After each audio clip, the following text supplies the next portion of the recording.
Alors, le dossier UIL, donc l'unité d'initiative locale. Donc, c'est un dossier que vous aurez à présenter à l'issue de votre BTS. Donc, généralement, c'est en deuxième année, donc à l'épreuve finale du BTS. Donc, alors, quel est son déroulement?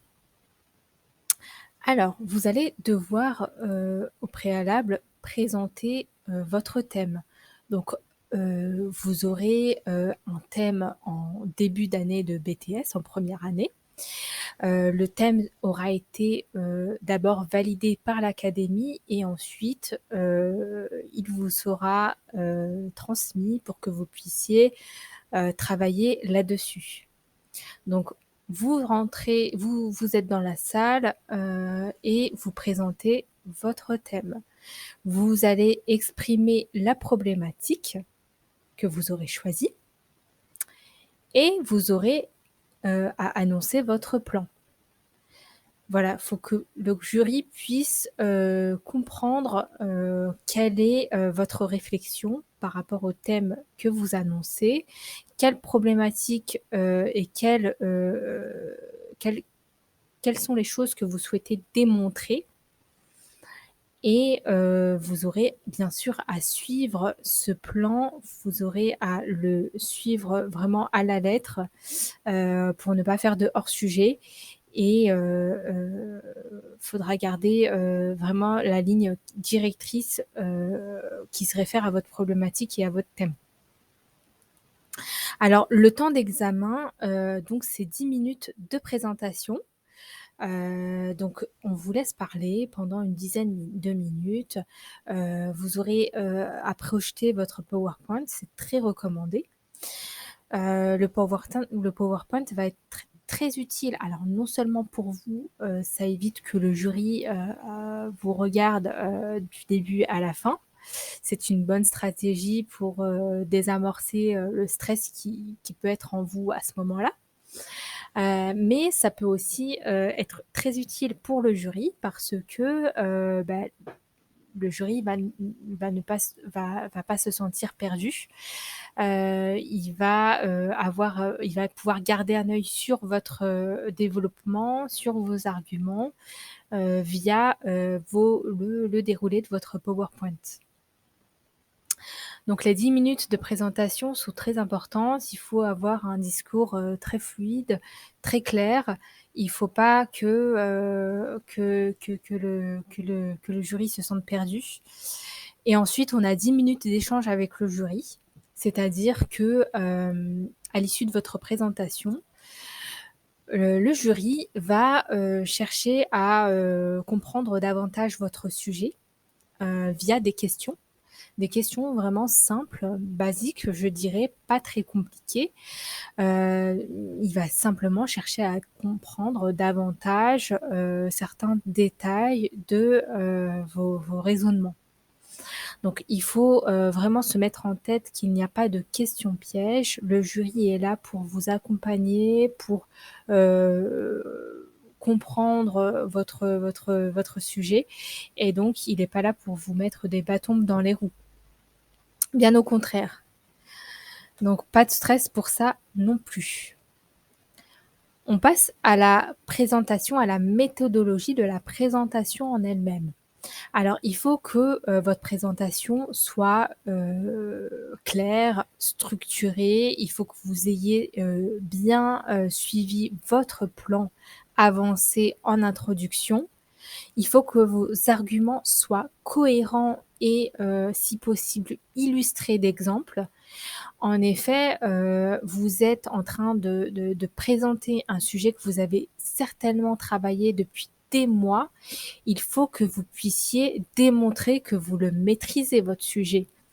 Il faut rendre ce discours vraiment vivant, cohérent, vraiment concret et il faudrait effacer si possible le côté trop théorique.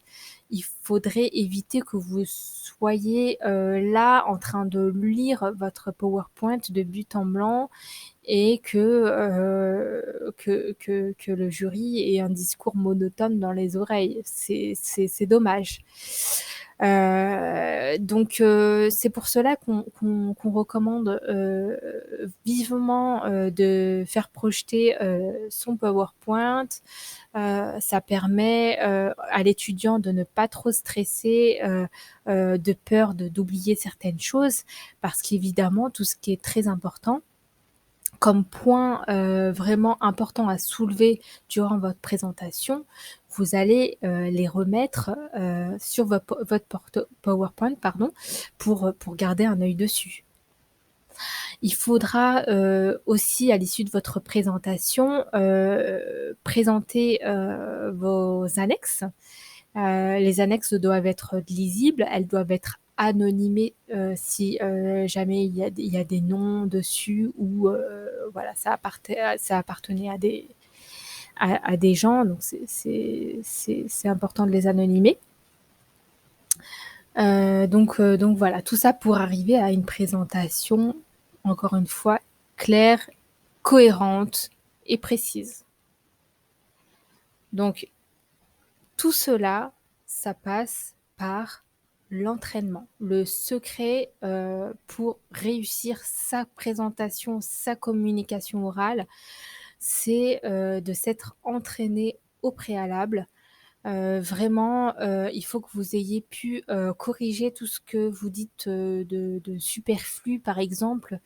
Il ne faut pas que cette présentation soit une improvisation, surtout pas.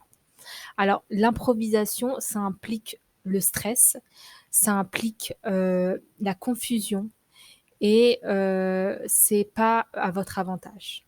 Entraînez-vous du mieux que vous pouvez, que ce soit avec un camarade ou devant votre miroir.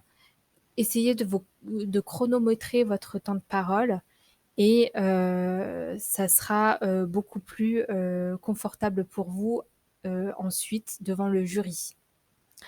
Utilisez un vocabulaire clair, simple, peut-être pas trop compliqué parce que vous risquez de peut-être oublier des choses et plus c'est clair, plus c'est simple et plus c'est fluide finalement. Pas besoin de trop en faire non plus. Alors j'ai mis également en troisième petit point, travailler sa posture et son aisance.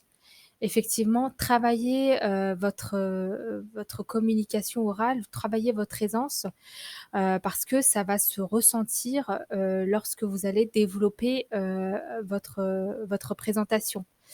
Vraiment, quelqu'un de très stressé, ça va se ressentir dans toute la salle. Le jury va être mal à l'aise pour vous et c'est pas très agréable de cette façon. A contrario, si vous avez travaillé tout ça avant, on va sentir que vous êtes moins stressé que d'autres, éventuellement. En tout cas, ça sera plus agréable à l'oreille et en visu d'être en compagnie de quelqu'un qui vraiment développe ses arguments, est concentré sur ce qu'il a à dire et qui n'est pas noyé dans un stress qui n'a pas lieu d'être ici, finalement. Le dossier d'initiative locale, d'unité d'initiative locale, ça a pour but de vérifier votre professionnalisme, sachant qu'à l'issue de votre BTS, vous allez pouvoir intégrer une structure professionnelle. Donc, il faut que vous puissiez montrer à ce jury que oui, vous avez acquis certaines notions durant votre BTS, que vous avez acquis certaines connaissances, que vous avez entrepris certaines démarches pour arriver à vos conclusions à l'issue de votre dossier et que vous êtes professionnel parce que vous avez tout mis en œuvre pour y arriver. En tout cas, pour toute question, n'hésitez pas à m'envoyer alors soit un message privé, soit un mail tout simplement et j'y répondrai avec grand plaisir.